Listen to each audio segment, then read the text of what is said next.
I love, well, I love as in hate, woke corporations. We've seen quite a lot of it recently. We've seen Sainsbury's uh, um, uh, advertising that racists shouldn't come to our stores. We are a diverse store, as if the KKK were forever gathering in the cereals aisle of the local Sainsbury's. Sort of big risk of bumping into them. These totally fake and really and divisive games being played by woke corporations. It's, by the way, it's becoming increasingly hard to know where you can buy your groceries in the UK if you're a reasonable person who doesn't like woke corporations, because one by one they've been falling. And Marks and Spencer's hasn't done the worst, but they did all that crap like the LGBT sandwich to celebrate Pride Month, where they made a special sandwich which they promoted, which had lettuce, guacamole, something else, and tomato. Anyhow, it was some soggy mess, but they said it was for gay pride. So anyhow, I mean, if you buy your sandwiches depending on the acronym fitting LGBT, I suppose it's not the best way to do a recipe. But anyway, Marks and Spencer's has done that, Sainsbury's has done that, many of the banks have done that. But yeah, the co-op, which hasn't been terrifically governed in recent years, you might have noticed, not least when it turned out the head of their board was a crazy old crystal meth addict. And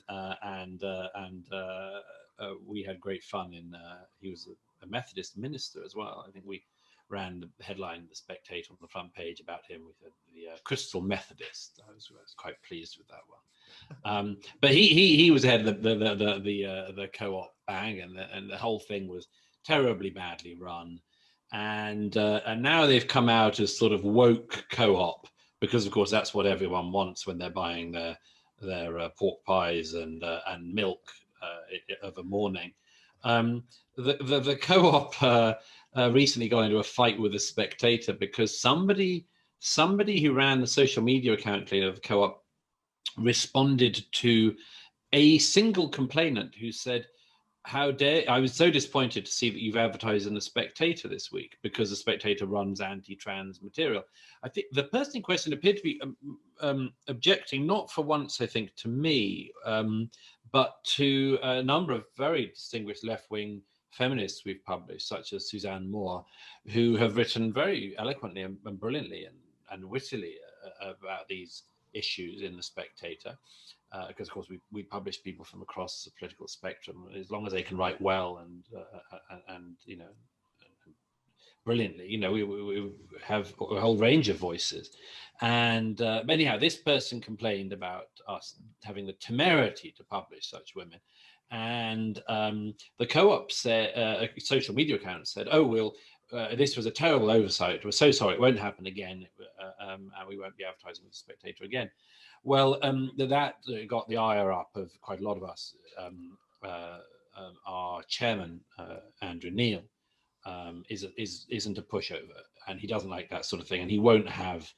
He quite rightly just will not have advertisers trying to dictate the editorial policy of the magazine they advertise in. It's an outrageous attempt to encroach upon the free press. And he said, "Well, actually, it doesn't matter because you're banned from advertising with us. We don't want the co-op adverts."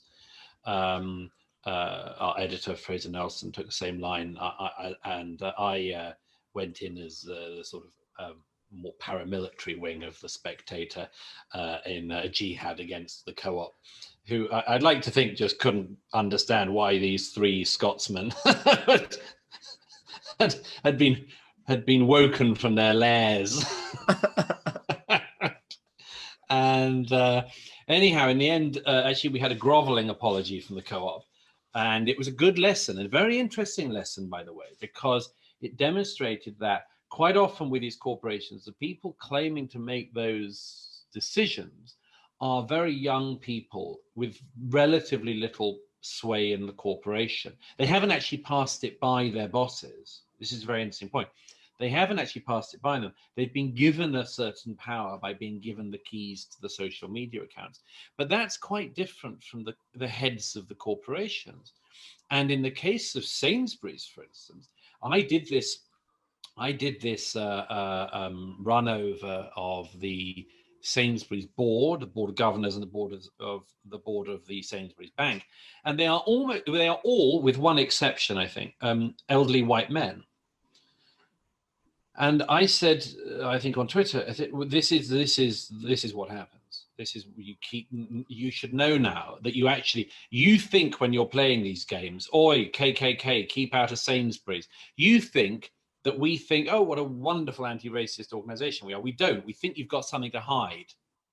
And the fact is you have, because you're playing a game that you're actually not playing. You're pretending to play a game. You're playing this game of diversity and wokeness, in part because the heads of your corporation don't fit to your own standards. Because actually, most of your bosses are men, most of them are white. So if you want to play that game, you're going to lose. You're going to lose the game that you have yourselves instigated, you idiots. I hope that people learn from this sort of episode. I really hope they do. Because I don't want that. I don't want to spend any of my life going through the boards of supermarkets, counting up how many men there are, or counting up how many people of color there are. I don't want to spend my time doing it. I don't think very many other people do. I think it's an unpleasant thing to have to do. But if you draw attention to yourselves by doing this, this is what you'll get, and you will not come out winning. That's the lesson I hope that people take away from it. We will make America great again.